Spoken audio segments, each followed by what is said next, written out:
Hey, Coach Abel here with Coach Weiss, the Able Body Experts, and we're continuing our lecture on gluten intolerance. Basically, we're using it as an example, Coach, to illustrate what's wrong with what I call the diet mentality and the fear-mongering behind it, or the creation of being afraid of foods that's behind it. So, this next point is actually from the researchers, but it reinforces what Coach said earlier.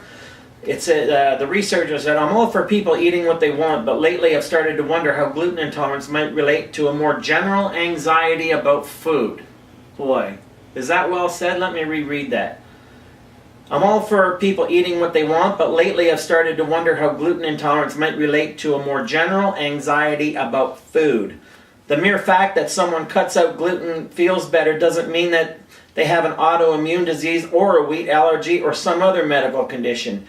Any kind of restrictive diet can alleviate gastrointestinal distress for a time, but the consequence of this is also a more sensitive digestion to other foods, thus fulfilling the self-fulfilling prophecy we discussed earlier. It's not true, but the thoughts and actions behind it make it feel true, as some kind of self-induced victim approach placebo effect. So, yeah, the more you limit your diet, the less you're going to be able to digest other foods. We used to see that with people that cut out meat because they were told meat were bad, and you're a meat tooth, you live on meat. And then what happens is they cut out meat for so long, and then they go eat something like a prime rib, and they say their guts hurt, so that proves that they're meat intolerant. Yeah. And this is just the same thing about gluten all over again, and as we see, it doesn't prove anything of the kind. Coach? I was just going to say that when you were talking about that, I was going to use the carb example where we've seen probably with lots of people in the past where they,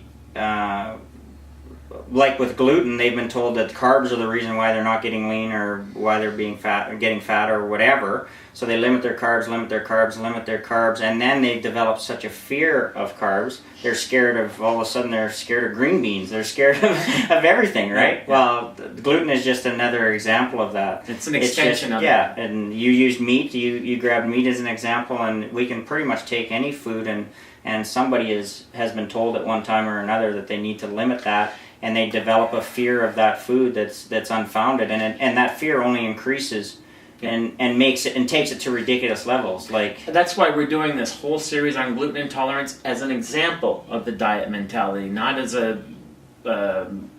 just an attack on people who think they have gluten intolerance. But I'm getting more and more people writing me, Coach, for diets who think they're gluten intolerant and dairy intolerant and this intolerant and that intolerant, and it's all a giant placebo effect created in the head. It just happens to be the flavor of the week that this is the well, thing they're buying into what we call industry voguing.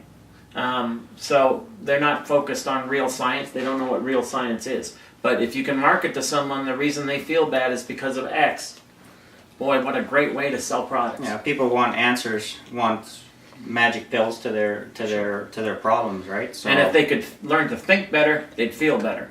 And this has been a Coach 'em Up.